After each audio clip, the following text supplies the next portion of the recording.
a gente ainda precisa trabalhar o respeito. A gente não pode errar nunca. A gente sabe que erro médico mata muito, acho que está em terceiro ou quarto lugar, causa de morte, mas você não pode errar. Se você errar, acabou, entendeu?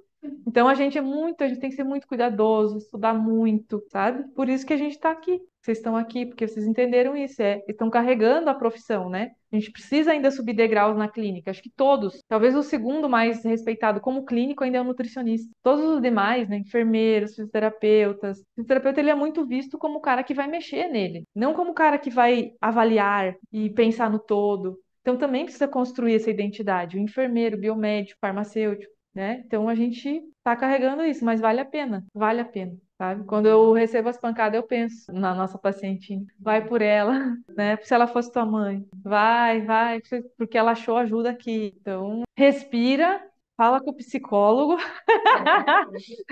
e vai.